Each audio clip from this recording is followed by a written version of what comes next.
Alright, so this is my little indoor garden for tropical plants and getting stuff started uh, before it gets warm out. You know, because you can't have tropical plants out when it's freezing. Got mango tree, pineapple, stick in here real quick. Got some garlic back there starting up. Let's see. See, I'm just kind of coming up. These onions not doing too great. Ginger ready for to be transplanted. And the lily that keeps dying back when we talk freezes. It gets cold out, but then the roots are still alive when it comes up. So there's that. I mean, that thing gets really big, like 5 foot. And then here is peppers. I'm getting started. Today is February 3rd, so I'll keep track of how everything's going. Got some dirt. Those are lemon drop peppers. They're pretty hot, and then, or for me at least, those ones. And those are some wildflowers.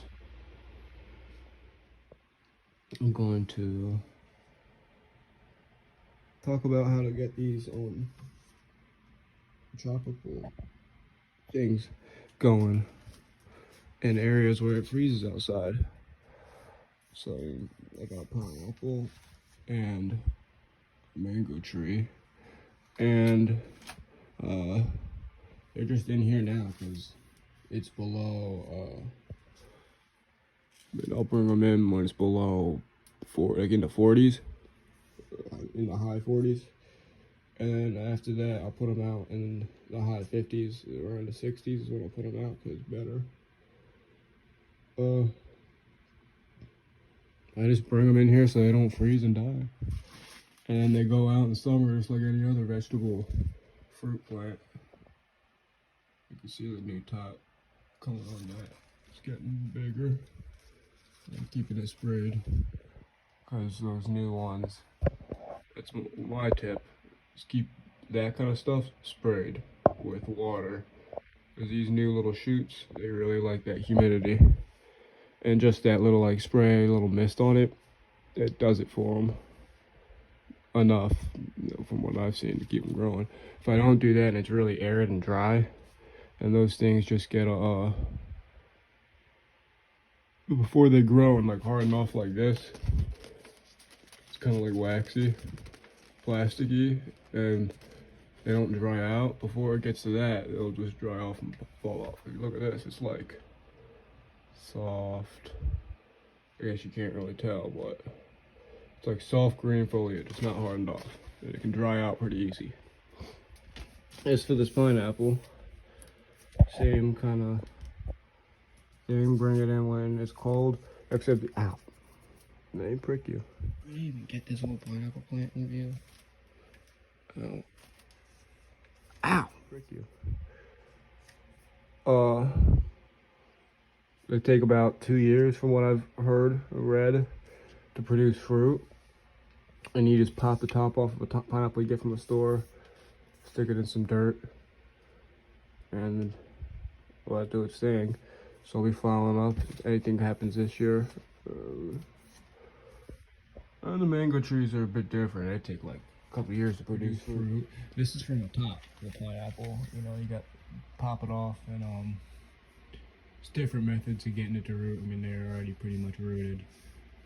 Then you get them growing. This is like a year, just about. I didn't count the months. I mean, I started it last year from the top.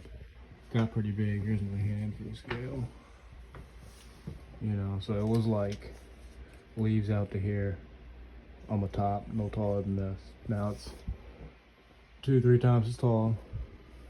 3 times as tall with these. Yeah. And one thing I noticed, once it develops and they grow, it's got these barbed spines, and they have like some pineapple juice resin on them.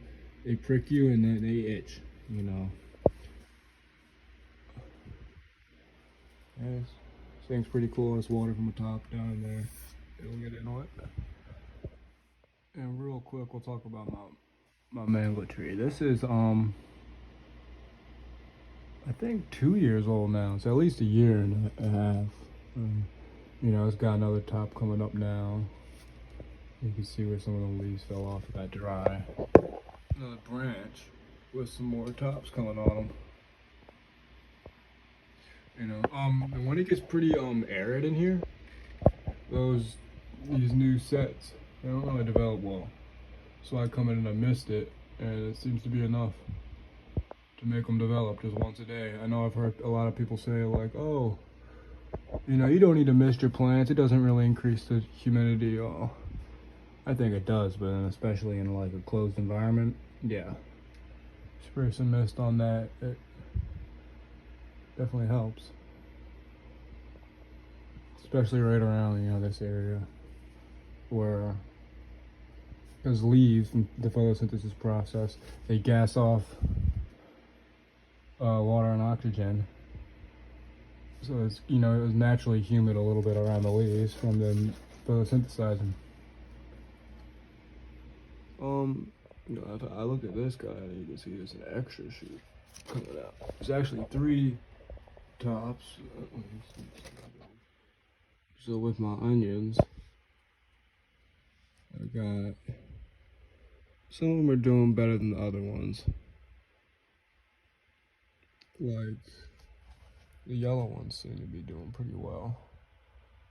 Yellow Granix, I think is what it is. Red October seems to be doing alright. So this one just a Walla Walla. They ain't make it. I don't know. Maybe they dried out.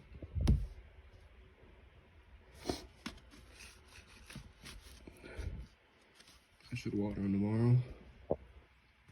Oh, and I got this.